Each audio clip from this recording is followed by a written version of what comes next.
Hi everyone, this is Russell Rucker. I'm here for another constitutional talk. You know, our Constitution, the preamble anyway, was written in the Committee of Style and Arrangement. And the head of that committee was Gouverneur Morris. And as I mentioned before, this is Gouverneur Morris right here in our second panel. And he wrote the preamble. And the preamble, it starts, "We the people of the United States, in order to form a more perfect government, establish justice, ensure domestic tranquility, provide for a common defense, promote the general welfare." And that's really where we're gonna talk about today is our general welfare clause. So there are two places in the Constitution where it uses the word promote the general welfare. And the one is the preamble. And the preamble, as I see it, is telling us what's to come. It's an overview of what's in the Constitution, your defense and everything else that's listed in there is telling us what's to come. But we get down to Section 8. Well, Article 1, Section 8. And Article 1, Section 8, and in that section of the Constitution, there's quite a list of things that are Congress's responsibility, or what Congress has a right to do, I guess is more to the point. And Section 8 deals with the taxing power. Okay, and it says common defense and general welfare. Now, this language, a lot of people tend to misunderstand what this language actually means. Some people think it can go to almost everything. But if you look at the Federalist Papers and Pubulus writing in the Federalist Papers, discussing the only article that it is in Federalist 41. It's the only place it mentions general welfare. And it mentions it in the context of national defense. They talk about the boundaries, the waterways around New York, and how vast a border it has. So in order to protect that border, and say, for instance, Vermont would have a smaller border, or New Hampshire would have a smaller border. Okay, so we're talking about the common defense and the general welfare. So what's good for the one? So defense is good to defend all of New York. It's also good for North Carolina.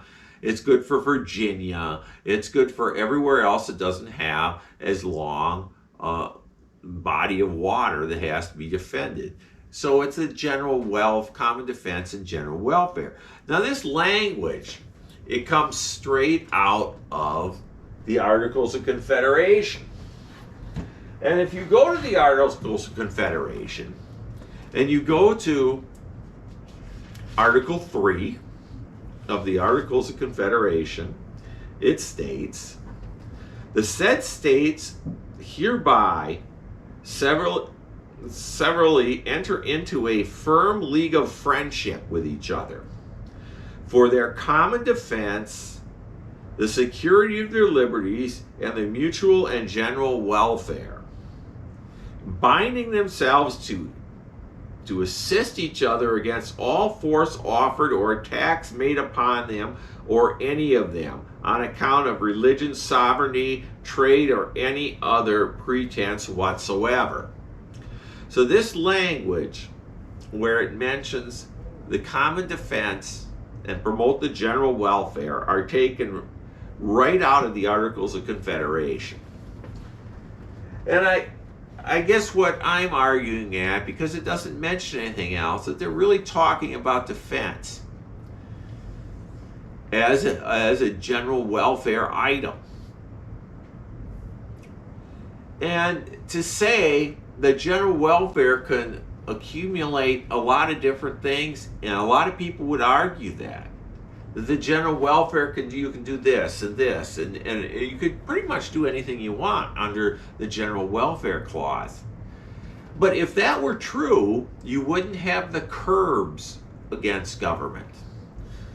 Now, we just got through talking about the 10th Amendment, which gives rights back to the state. It's a curb.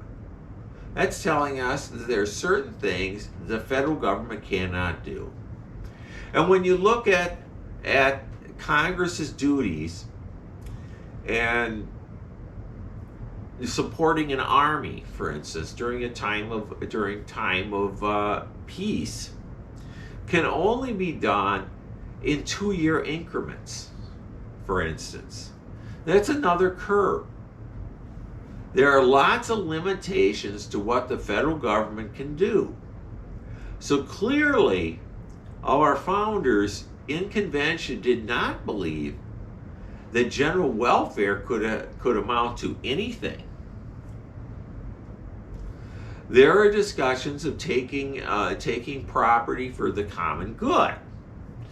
Okay, and if you go into the amendments, one of the amendments, I can't remember which one, 4 through 8, you would find it, where you cannot take property for the common good without without being compensated for it. The common defense and the general welfare are linked. They're linked because that's the primary concern of a federal government, is to protect the country. That's number one. We have to fund a government so we can protect the country. Everything leads to that, to defense. Because the government was set up to do very limited things that would be for the good of all of us. Things that the states could not do. So if a state can do it, then it goes to the states. And unless we have delegated it to the federal government, it belongs to the states and not to the federal government. And if it doesn't belong to the federal government, then it can't be something that's under the umbrella of the general welfare. But common defense is. And common defense is listed right before it. Remember, we the people, in order for a more perfect government, establish justice, ensure domestic tranquility, provide for a common defense, and to promote the general welfare. Those two are right next to each other, the same as they were in the Articles of Confederation. Sometimes when we're talking about constitutional issues, it can get a little blurry on what, and when it's not spelled out enough, we have to look for the reasons for it. What were they thinking? What were they discussing in the convention? You know, these kind of things. It did not give everything to the general government. Our founders wanted a strong central government.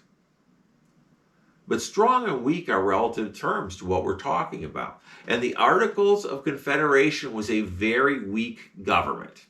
So they wanted a stronger government than the one we had. That didn't mean they wanted a cradle-to-grave, never-ending government that would never cease. That's not what they were looking for. As you go through the amendments, there are rights given. Sometimes there are rights given to the people. Sometimes the government is made stronger.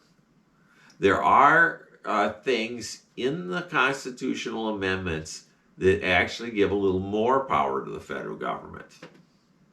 So as we went through and you go from 1787 to the early 1800s and get up into the 13th, 14th, and 15th, your Reconstruction Amendments, you gain or lose power based on those amendments. And like I said before, everything is not the responsibility of the federal or the general government as they described it. So the General Welfare Clause is having to do with the defense of the country, and what's good for one to defend the one is to defend the all. And if you're doing that, you're engaging in the general welfare of the common states. Hope you understand where I'm coming from today. I hope that makes you think a little bit about what we're talking about. And you have a good day, and we'll catch you next time on the next Constitutional Talks. Please subscribe to my videos. Like them so that you'll catch the next one. And thank you very much and have a good day. Bye now.